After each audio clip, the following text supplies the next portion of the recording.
नमस्कार, मैं हूं आपके साथ नैना यादव। दिल्ली के दंगल की बात हो रही थी। अपने अपने चुनावी वादे किए जा रहे हैं सभी राजनीतिक दलों के द्वारा। कुछ इसी तरह से बीजेपी ने अपना संकल्प पत्र जारी किया था और जिसे आम आदमी पार्टी ने प्रेस कॉन्फ्रेंस कर जुमला पत्र करार दिया है। बीजेपी पर हमला करते हुए आम आदमी पार्टी ने संकल्प पत्र में किए वादों पर सवाल उठाए हैं। साथ ही आम आदमी पार्टी ने बीजेपी के संकल्प पत्र में किए गए वादों को लेकर बीजेपी अध्यक्ष अमित शाह को पत्र भी लिखा है। भारतीय जनता पार्टी ने अपना मैनिफेस्टो यानी जो जुमला पत्र है, जो लोक लाज की वजह से संकल्प पत्र कहते हैं जिसे भाजपा के लोग, वो कल जारी किया गया। बहुत तकलीफ हुई, एक विपक्षी पार्टी का सदस्य होने के नाते नहीं, एक नागरिक होने के नाते, कि भारतीय जनता पार्टी ने अब तक जो वायदे किए वो तो पूरे कर नहीं पाई और उसके ऊपर और नए प्रोमिसेस थोपे जा रहे हैं। इस बात को मुझे लगा कि मेरी जिम्मेदारी है कि इस बात को पार्टी अध्यक्ष के सामने रखा जाए, बीजेपी के जो पार्टी को चला रहे हैं, और इस वजह से मैंने एक पत्र लिखा है माननीय अमित शाह जी को। तो बीजेपी के मैनिफेस्टो को जुमला पत्र करार दिया है आम आदमी पार्टी ने। वहीं दूसरी तरफ बीजेपी के संकल्प पत्र को जुमला पत्र बताए जाने पर बीजेपी ने भी आम आदमी पार्टी पर पलटवार किया। दिल्ली बीजेपी के प्रभारी श्याम जाजू ने कहा है कि आम आदमी पार्टी ने दिल्ली की जनता का भरोसा तोड़ दिया है और बीजेपी संकल्प पत्र के सभी वादे पूरे करेगी। श्याम जाजू से बात की हमारे सहयोगी अमित सिंह ने। आम आदमी पार्टी ने बीजेपी के मैनिफेस्टो को जुमला कहा है और इस बाबत मेरे साथ बातचीत करने के लिए बीजेपी के राष्ट्रीय उपाध्यक्ष और दिल्ली के प्रभारी श्याम जाजू जी हैं। सर, आम आदमी पार्टी ने आपके संकल्प पत्र यानी मैनिफेस्टो को जुमला कहा है और कहा है कि ये केवल कॉपी पेस्ट है। आम आदमी पार्टी क्या कहती है और क्या नहीं कहती है, इसको जनता से कोई लेना देना नहीं है। जिस पार्टी को वन साइडेड मैंडेट दिया था, उस पार्टी का परफॉर्मेंस के बारे में दिल्ली की जनता उनको नकार चुकी है। राजौरी गार्डन के चुनाव में यह बता दिया, जो रूलिंग पार्टी की जमानत जब्त करने का इतिहास में पहली बार हुआ है। आम आदमी पार्टी को दिल्ली की जनता पर जितना अन्याय किया है आज तक किसी पार्टी ने नहीं किया। सर, ये साफ साफ कहा कि 2007, 2012 और 2017 में केवल कॉपी पेस्ट है, इसके अलावा कुछ नहीं है। इसके अलावा आम आदमी पार्टी ने आपके राष्ट्रीय अध्यक्ष को एक पत्र भी लिखा है और कहा है कि ये केवल कॉपी पेस्ट है, पुराने वादे पूरे नहीं किए, नए वादों के साथ फिर से आ गए। हमारा घोषणा पत्र ये केवल मैनिफेस्टो नहीं है, वो हमारा संकल्प पत्र है। भारतीय जनता पार्टी वही बातें बोलती है जो हम करते हैं, जो करते हैं उतनी बातें उसमें मेंशन करते हैं। इसके पहले भी परफॉर्मेंस के आधार पर दिल्ली में हमने राज किया है। आने वाले चुनाव में भी लोग हमें जिताएंगे, हमें विश्वास है, और जो वादे हमने किए हैं वो हम पूरे करेंगे। वहीं दिल्ली के नगर निगम चुनाव की अहमियत किसी भी विधानसभा चुनाव या फिर लोकसभा चुनाव से कम नहीं है और शायद यही वजह है कि हर सियासी दल ने अपने अपने स्तर पर पूरी ताकत झोंक दी है। बीजेपी ने भी एमसीडी की जंग को जीतने के लिए केंद्र सरकार के कद्दावर मंत्रियों को ही चुनाव प्रचार में उतार दिया। बीजेपी के दिग्गज नेता प्रकाश जावड़ेकर और विजय गोयल लोगों को एमसीडी में बीजेपी के पिछले 10 सालों के काम का हिसाब दे रहे हैं। वहीं केंद्रीय मंत्री और बीजेपी के दिग्गज नेता प्रकाश जावड़ेकर से बात की हमारे सहयोगी अमित सिंह ने। एमसीडी चुनाव के मद्देनजर बीजेपी के जो स्टार प्रचारक हैं वो चुनावी मैदान में हैं। इस वक्त हमारे साथ केंद्रीय मंत्री प्रकाश जावड़ेकर हैं। सर, किस तरीके से चुनाव प्रचार कर रहे हैं? अभी मॉर्निंग वॉक के दौरान आप लोगों से बात कर रहे हैं। वॉक तो हम हमेशा करते हैं। मैं यहाँ भी आता हूँ, दूसरे पार्कों में भी जाता हूँ, तो जाते हैं। तो अभी चुनाव नजदीक आया है तो लोग स्वाभाविक चुनाव की बात करते हैं, तो लोगों से बात करना है। देश भर में जो परिवर्तन हुआ है, तो दिल्ली में भी इस बार बीजेपी को ही पूरा बहुमत देकर जो हमने अच्छे लुभावने कार्यक्रम भी दिया है, तो इसके लिए वोट मांगेंगे।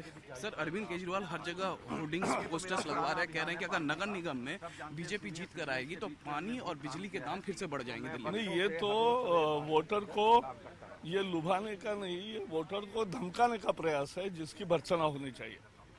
सर 272 में से कितनी सीटें बीजेपी को? बिल्कुल पूरा बहुमत आएगा। सर कहीं ना कहीं 10 साल से बीजेपी थी नगर निगम में, तो एंटी इनकम्बेंसी भी आपको देखने को मिल रही है? नहीं, एंटी इनकम्बेंसी नहीं मिलेगी। देश बदल गया है, मोदी जी और पूरा बीजेपी ने जिस तरह से सरकारें चलाई है उस पर लोग खुश है, और आम आदमी पार्टी को सत्ता देकर लोग बहुत पछता रहे हैं, तो विधानसभा से भी वो निकल जाएंगे और हम कायम रहेंगे एमसीडी में। तो हम कायम रहेंगे एमसीडी में, ऐसा कहना है केंद्रीय मंत्री प्रकाश जावड़ेकर का। वीडियो जर्नलिस्ट नसीब सिंह के साथ अमित कुमार सिंह, न्यूज़ 18 इंडिया, दिल्ली। तो मॉर्निंग वॉक के साथ साथ चुनाव प्रचार भी। एमसीडी चुनाव के लिए प्रचार कर रहे केंद्रीय मंत्री विजय गोयल का कहना है कि बीजेपी के संकल्प पत्र में वही बातें हैं जो वो पूरा करेगी। विजय गोयल से भी बात की हमारे सहयोगी अमित सिंह ने। एमसीडी चुनाव के मद्देनजर अब बीजेपी के केंद्रीय मंत्री, केंद्र सरकार के केंद्रीय मंत्री चुनावी मैदान में हैं। हमारे साथ हैं इस वक्त खेल मंत्री विजय गोयल साहब। सर आप जब लोगों से मिल रहे हैं, क्या बातचीत हो रही है, नाराजगी देखने को मिल रही है? देखिए, सबसे बड़ी बात है ये संवाद करने का पार्क सबसे अच्छा तरीका है, और मैं वर्षों से जब सैर करता हूं तो लोगों से संवाद करता हूं, क्योंकि इसमें हर तरह के लोग आते हैं, हर वर्ग के लोग आते हैं। इसमें बहुत सारे लोग तो आरडब्ल्यूएस के पदाधिकारी होते हैं, तो उससे क्षेत्र में भी मैसेज चला जाता है। लोग अब कह रहे हैं कि भारतीय जनता पार्टी को ही आना चाहिए, क्योंकि मोदी जी ने पिछले 3 साल के अंदर जितने काम किए हैं उन कामों को अगर बढ़ाना है तो बीजेपी पे ठप्पा लगाना है। सर आप पिछले 10 साल से नगर निगम में बीजेपी है, तो लोगों की नाराजगी भी आप कहीं देख रहे हैं आप, क्योंकि जिस तरीके से बात अभी कॉर्पोरेशन के अंदर जो छोटी मोटी नाराजगियां होती हैं, लोग उस पर नहीं जा रहे हैं। लोग जा रहे हैं कि अगर केंद्र में बीजेपी की सरकार है और नगर निगम और दिल्ली में भी बीजेपी की सरकार आएगी तो बेहतर तालमेल से होगा। जो ये कन्फ्रंटेशन की पॉलिटिक्स कर रखी थी अरविंद केजरीवाल साहब ने और आम आदमी पार्टी ने, उससे बचा जा सकेगा। और कांग्रेस तो कहीं पिक्चर में नहीं आती है, क्योंकि कांग्रेस के भ्रष्टाचार के कारण तो आम आदमी पार्टी आई थी। सर संकल्प पत्र की अगर बात करें तो जिस तरीके से संकल्प पत्र बीजेपी का आया है एमसीडी चुनाव के मद्देनजर सर, उसमें 60 फुट रोड की बात कही गई है कि दिल्ली सरकार से वापस लेना और तमाम बातें। सर देखिए, बड़ी बात क्या है कि जो संकल्प पत्र में हमने कहा है वो वही कहा है जिसको हम पूरा करेंगे जी। तो मैं समझता हूं कि जो भी अब एमसीडी या जो भी दिल्ली में सरकार हो उनमें बेहतर तालमेल होना चाहिए। हम तो इंतज़ार कर रहे हैं 2 साल के बाद हमारा जो पार्टी जो है दिल्ली सरकार में भी आएगी, तो आप देखेंगे कि दिल्ली किस तरीके से सबसे बढ़िया शहर बनेगा जी। 272 में से कितनी सर? 272 में से मैं तो समझता हूँ 200 से ज़्यादा सीटें तो आनी ही चाहिए, जिस तरीके का मौसम चल रहा है और लोग सोच रहे हैं कि भाई हम मोदी जी के कामों के ऊपर मोहर लगाएंगे एमसीडी के अंदर। Thank you sir. तो ये थे विजय गोयल साहब, जिनका साफ साफ यही कहना है कि 272 सीटों में से 200 से ज़्यादा सीटों पर बीजेपी जीतेगी और मोदी, प्रधानमंत्री मोदी के काम को देखते हुए दिल्ली की जनता इस बार वोट करेगी। वीडियो जर्नलिस्ट नसीब सिंह के साथ अमित कुमार सिंह, न्यूज़ 18 इंडिया, दिल्ली। विजय गोयल ने किस तरह से आम आदमी पार्टी पर निशाना साधा वो आपने देखा, लेकिन आम आदमी पार्टी की मुश्किलें कम नहीं होंगी कहा जा सकता है, क्योंकि राजौरी गार्डन में जिस तरह से आम आदमी पार्टी की हार हुई उसके बाद में उसके पूर्व नेताओं ने ही अरविंद केजरीवाल सरकार पर निशाना साधना शुरू कर दिया है। क्यों रेप के मामले में जमानत पर जेल से बाहर आए पूर्व मंत्री संदीप कुमार ने भी दलित कार्ड खेला। संदीप ने दिल्ली के मुख्यमंत्री अरविंद केजरीवाल को दलित विरोधी बताया। बीजेपी कार्यकर्ताओं से घिरे ये है दिल्ली सरकार के बर्खास्त मंत्री संदीप कुमार। पिछले साल कई दिनों तक अश्लील वीडियो सामने आने के बाद जनाब सुर्खियों में छाए हुए थे। सेक्स सीडी कांड में फंसने के बाद इनकी मंत्री की कुर्सी चली गई थी। यहाँ तक कि अरविंद केजरीवाल ने इनको पार्टी से भी बाहर का रास्ता दिखा दिया था। फिलहाल संदीप कुमार जमानत पर जेल से बाहर चल रहे हैं। आजकल ये नरेला से बीजेपी प्रत्याशी सविता खत्री के पक्ष में मतदाताओं का समर्थन मांगते दिख रहे हैं। एमसीडी चुनाव के लिए प्रचार के दौरान इनमें अरविंद केजरीवाल के लिए तल्खी भी दिख रही है। यही वजह है कि केजरीवाल को दलित और मुसलमान विरोधी बताने से भी ये नहीं चूक रहे। इस देश में दलित और मुसलमान सिर्फ तेज पत्तियां काम करता है राजनीति में। जब चुनाव आते हैं दलित की भी जरूरत है, मुसलमान की भी, पिछड़े की भी जरूरत है, और जब बात अधिकारों की आती है उठा के डस्टबिन में फेंक देते हैं तेज पत्ते की तरह। नरेला में मतदाताओं के घर घर घूम रहे संदीप कुमार को सियासी बसेरे की भी तलाश है। हालांकि फिलहाल ये बीजेपी में जाने से इनकार भी कर रहे हैं। इनकी दलील है कि बीजेपी प्रत्याशी सविता खत्री के परिवार से इनके नजदीकी संबंध है। यहाँ खत्री साहब हमारे मित्र हैं और हम इनके लिए हर घर में जाएंगे, प्रचार करेंगे। लेकिन भविष्य में किसी दूसरी पार्टी को ज्वाइन करने के भाई 3 साल MLA हूँ अभी तो। इस पूरे मामले में दिलचस्प बात ये भी है कि जिस बीजेपी ने पानी पी पी कर संदीप कुमार के राशन कार्ड कांड को कोसा था, अब उसी की प्रत्याशी सविता खत्री को रेप के आरोपी से मदद लेने में कोई दिक्कत नहीं है। हालांकि संदीप कुमार को बीजेपी के मंच पर नहीं लाया जा रहा, लेकिन रेप के आरोपी पूर्व मंत्री से मदद लेना बीजेपी पर सवाल खड़े कर रहा है।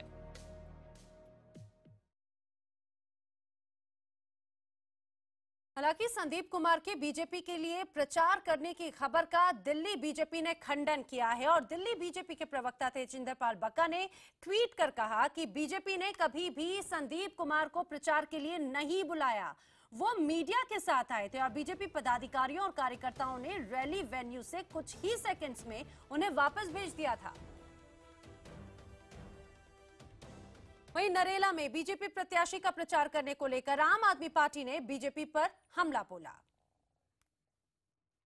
कि वो सारे आरोप आपके, वो सारे लांछन आपके, वो सारी गालियां आपकी, अब वो सब शब्द पुष्पों में कैसे परिवर्तित हो गए, अब वो सब फूल कैसे बन गए।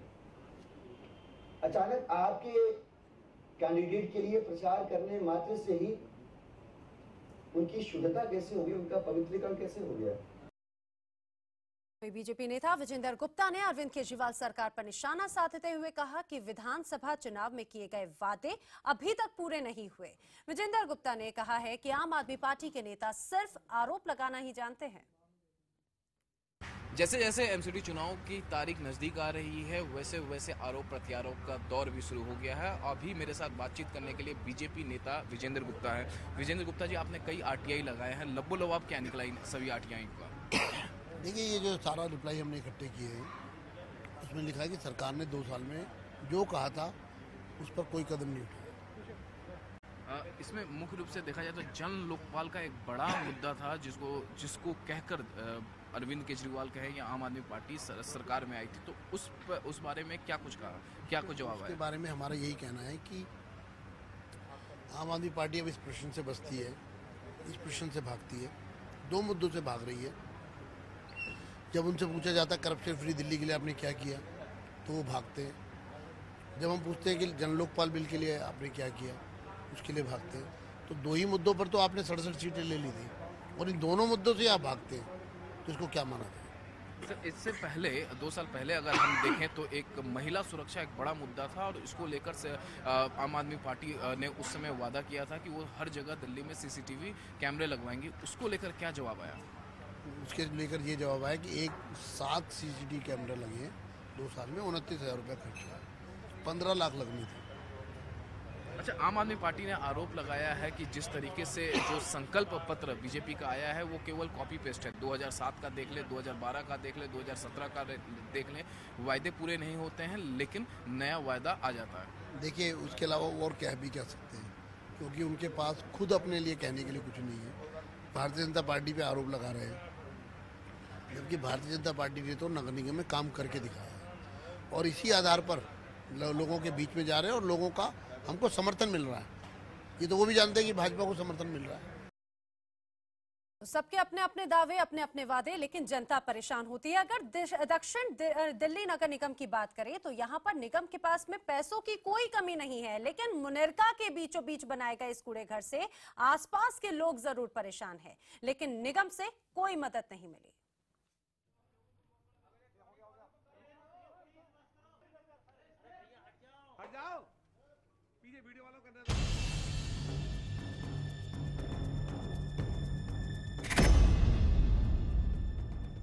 चारों ओर रिहायशी मकान और बीच में कूड़े का ढेर।